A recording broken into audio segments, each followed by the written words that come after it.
le bassin du Congo, qui abrite une nature exceptionnelle et certains des animaux les plus emblématiques des grandes jungles africaines.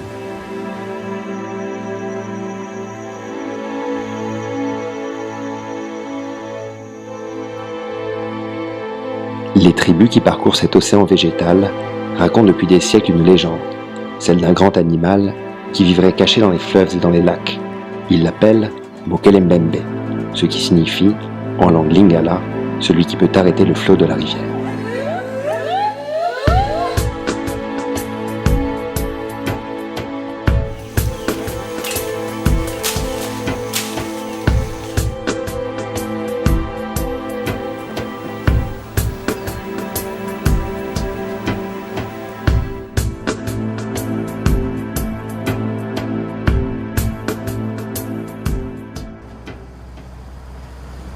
« 17 janvier.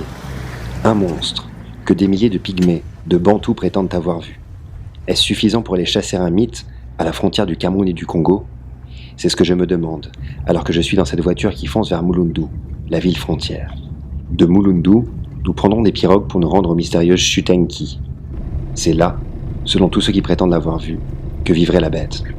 La nuit tombe alors que nous sommes près du but. Mais soudain, le moteur s'arrête.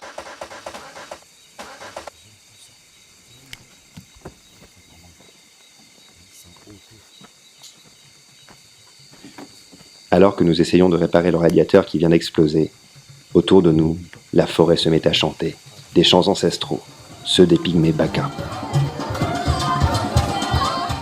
Pendant les 2 heures que durera notre panne, les Baka ne cesseront de chanter, mais nous ne les verrons jamais. La forêt ne dévoile pas ses mystères au premier venu.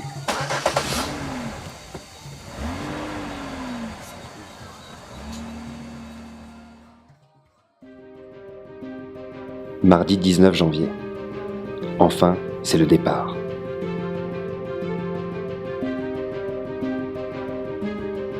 L'explorateur que j'accompagne s'appelle Michel Ballot. Je ne le connais que depuis quelques jours, mais je sais qu'il a passé 20 ans de sa vie à chercher le Mokelembembe. Et pour moi, c'est bien suffisant pour l'accompagner dans sa nouvelle expédition.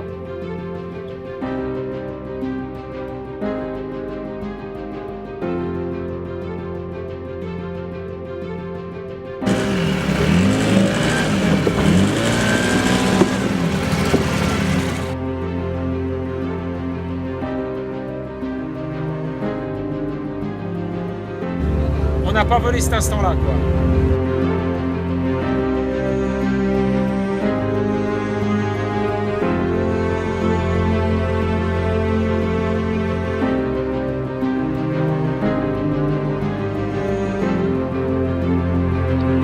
Après une journée de navigation, nous approchons du village de Ndongo, dernière trace humaine avant l'immensité de la forêt.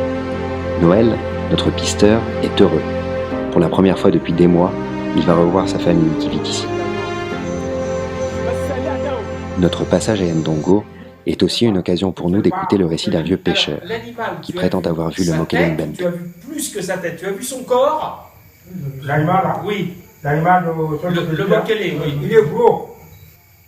Et puis, le premier jour que je l'ai vu, il est venu seulement la tête. Il m'a fait d'abord sortir la tête.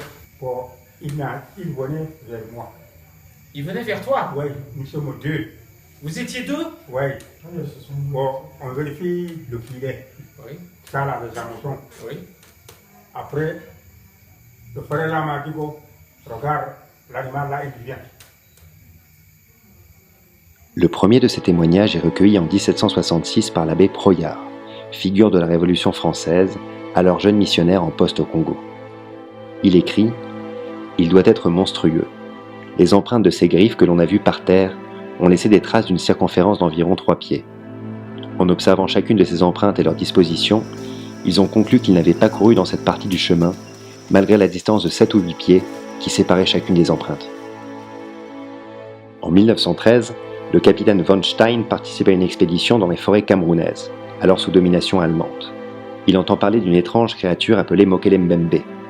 Le nom fera le tour du monde. Il y a également les empreintes.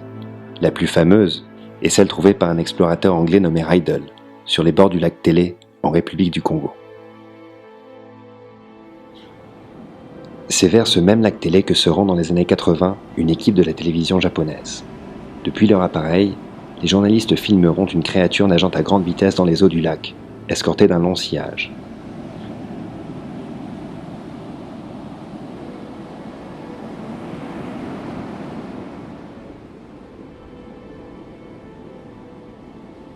Aussi floue soit-elle, cette image est la seule qui ait jamais été rapportée de ce qui pourrait être le Mokele Mbembe.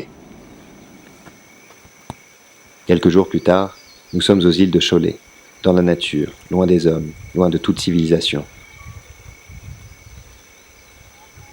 C'est là que nous allons être les témoins d'un événement étrange.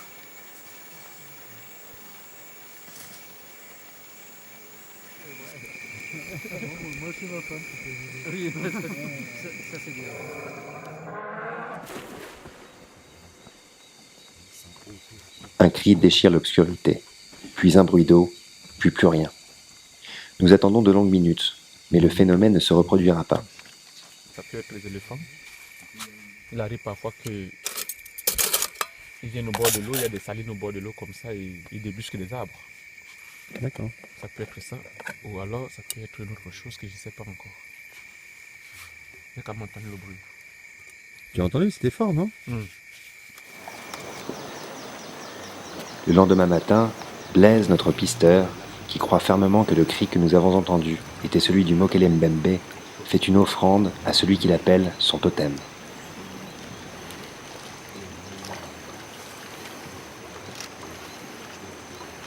Alors que nous repartons, Blaise me fait une confidence. Aujourd'hui, nous verrons le Mokele, me glisse-t-il à l'oreille.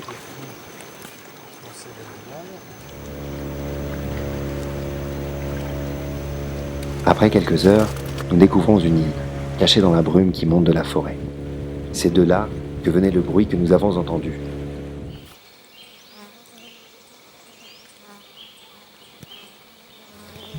L'île est recouverte de traces de caïmans. Soudain, nos pisteurs tombent en arrêt devant une série d'empreintes vraiment plus grandes que les autres. C'est pas l'autre, il y a l'autre au bord de la rive. Deuxième endroit, un peu plus distancé. Et je crois bien qu'il y a encore troisième endroit là-bas. Là, on vient de trouver une trace très intéressante de plus de 80 cm sur 40 qui nous laisse très perplexes. On dirait ici l'emplacement, un emplacement d'un orteil, disons un peu plus pointu, et un troisième emplacement. Voilà. On aurait donc ici 3 gros orteils bien distincts. Effectivement, c'est certainement une des empreintes les plus mystérieuses qu'on ait découvert depuis ces dernières années.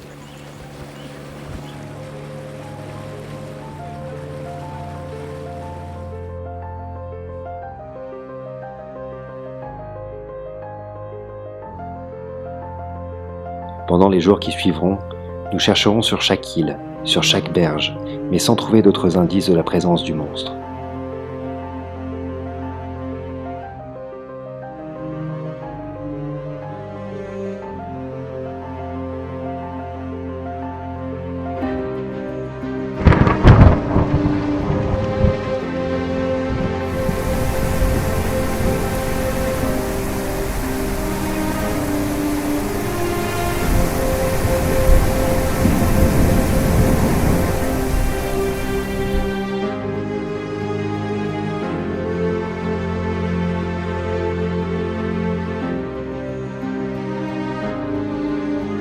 Enfin, le mardi 26 janvier, nous arrivons au rapide qui marque le début de la zone des chutes Enki.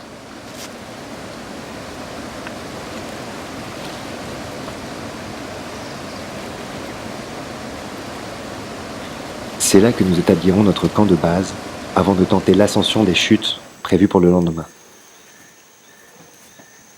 Donc le soir au bivouac, en train de manger des pâtes à la sardine. Ça Michel? Très bien. Tu as bien mangé? Oui, j'ai mangé un peu de pâtes pour demain parce que il nous faut des sucres lents pour demain. Et qu'est-ce qu'on fait demain?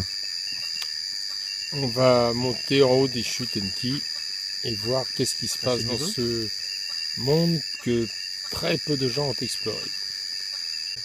On va essayer de trouver des indices sur la recherche de notre animal.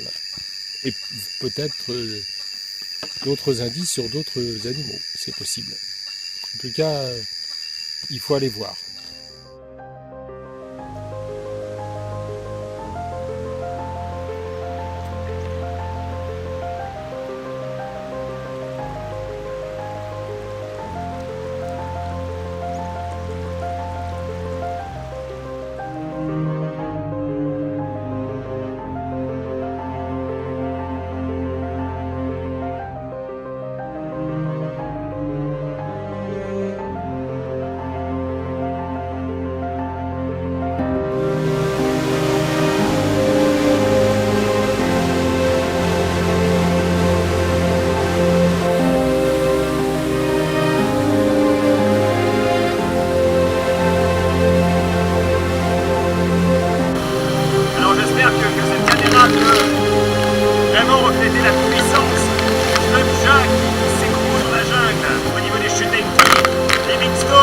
Lorsqu'il a découvert les chutes Victoria, les tribus locales lui parlaient d'eau qui fume. Je peux vous assurer que derrière moi, ça fume un maximum. Mercredi 27 janvier, nous y voilà. La zone amont des chutes Enki, très peu explorée, très peu connue, refuge de tous les mystères, de toutes les hypothèses. C'est avec le cœur battant que nous parcourons les immensités de ce territoire vierge, dénué de toute présence humaine.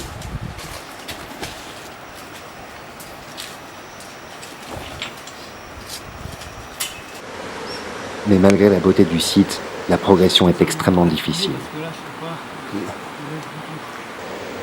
Comment tu t'y prendrais, toi?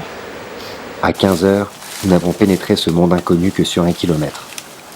Nous comprenons qu'il nous sera impossible d'aller plus loin. Nous n'avons pas d'équipement, pas de vivres, rien pour continuer notre exploration de la zone. Pour des questions de sécurité, il faut rebrousser chemin. D'accord, on vous attend. Une dernière fois, Michel contemple les chutes Enki, qui garderont pour elle tout leur mystère.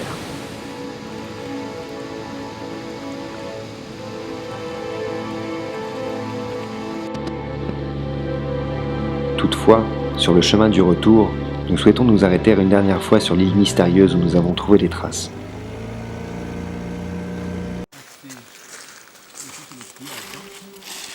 Nous découvrons une série de traces anciennes, très énigmatiques, que nous ne parvenons pas à identifier.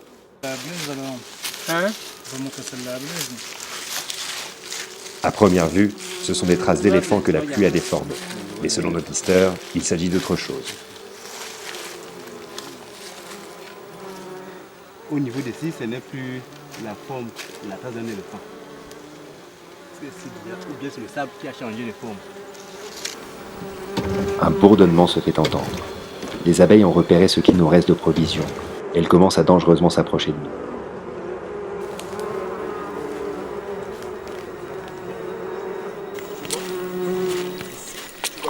Cette nouvelle série d'empreintes s'ajoute à celle déjà découverte à la baie. Il se passe énormément de choses sur cette île. C'est que la différence du derrière là. Le derrière là, c'est... Le crocodile, c'est pas l'âge. Un instant, nous envisageons de passer la nuit ici pour enfin voir l'animal qui laisse ces traces si étranges. Mais les abeilles sont partout. Leur nombre augmente de seconde en seconde. Elles s'infiltrent dans le nez, dans la bouche, dans les vêtements. Assaillis par le nombre, nous capitulons.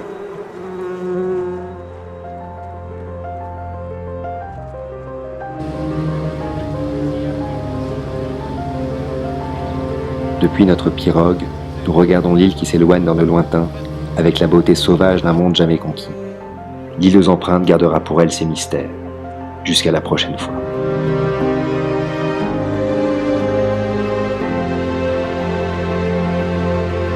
Les empreintes que nous y avons trouvées sont-elles celles d'un grand animal inconnu? J'aime à le croire, pour garder intacte mon envie de retourner au cœur de cette forêt, où il nous reste encore tant de choses à découvrir.